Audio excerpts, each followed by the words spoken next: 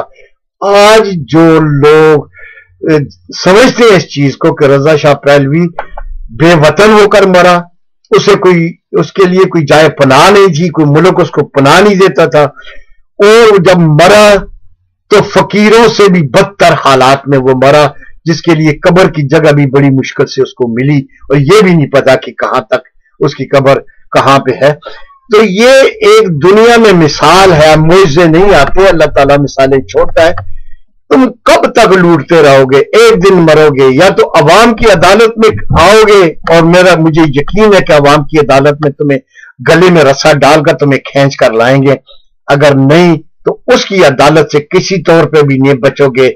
یاد رکھو, میں اپنے ناظرین اکرام میں آپ سے یہ گزارش کروں گا کہ سوچیں اس بات کو کہ ہمارا ملک ہے, یہ لوٹ کر چلے جائیں گے, بھاگ جائیں گے. ان کا وطن یہاں نہیں ہے, ان کے بچے یہاں نہیں ہیں, ان کے گھر یہاں نہیں ہیں, ان کی جائیدادیں یہاں نہیں ہیں. یہاں سے یہ لوٹیں گے اور یہ پھر جائیں گے. ہمیں سوچنا ہے ان غداروں, ان ظالموں سے, ان کرپٹ لوگوں سے, حکمرانوں سے ہم نے کس طرح سے پاکستان بچانا ہے. یہ مت سوچیں کہ ہمارے پاس کچھ نہیں ہے, یہ مت سوچیں کہ امریکہ ہمیں نہیں دے گا تو ہم مر جائیں گے. آپ کے پاس اتنا کچھ اللہ تعالیٰ نے دیا ہوا ہے, زمین کے اندر ہے. اسی لیے تو بڑی طاقتیں بلوچستان کے اوپر نظر رکھے ہوئے ہیں. وہاں پہ یعنی 150 سال کے لیے معدنیات, سونا, تانبا, گیس, تیل, ہر چیز موجود ہے. لیکن یہ نہیں نکالتے, اس لیے کہ ان کو بار بار سے پیسے ملتے ہیں اور یہ ان کے بینکوں میں جمع ہو جاتے ہیں. انہیں کیا ضرورت ہے کہ لوگوں کو مزدوری دیں, انہیں کیا ضرورت ہے کہ امن و امان قائم کریں. آج ملک میں افراتفری ہے. میں نے پچھلی دفعہ بھی کہا تھا کہ یہ ملک جو ہے وہ اندرون آپس میں سول نافرمانی کی طرف بڑھ رہا ہے اور بہت نزدیک آ گیا ہے. ایک صوبہ دوسرے صوبے کو دھمکیاں دے رہا ہے. وہ 4 کروڑ آدمی بھیج رہا ہے سندھ سے پنجاب پر حملہ کرنے کے لیے. یہ کیا تماشا ہے؟ یہ ایک بدماشی ہو رہی ہے, اور بدماشی پہ یہ بدماشی کے ذریعے حکومت کر رہے ہیں, اور آئندہ بھی یہ بدماشی کے ذریعے حکومت کرنے کی کوشش کریں گے. لہذا خدا کے لیے وہ پیپلز پارٹی کے کارکن, وہ لیڈر, ذرا خدا کے لیے یہ سوچیں کہ آپ کے وطن میں جو کچھ ہو رہا ہے کیا وہ صحیح ہو رہا ہے. ایک دفعہ بیڈ پہ رات کو سونے سے پہلے اپنے دل و دماغ میں سوچیں کہ یہ جو کچھ بھی ہو رہا ہے واقعی صحیح ہو رہا ہے. آؤ تو پھر آپ دیکھیں گے کہ آپ کا ضمیر کیا جواب دے گا, آپ کو کیا محسوس ہوگا. اس لیے یہ وطن ہے تو ہم ہیں, ہم باہر رہ کے بھی اس وطن کے لیے جو ہے وہ مر رہے ہیں, دعائیں کر رہے ہیں.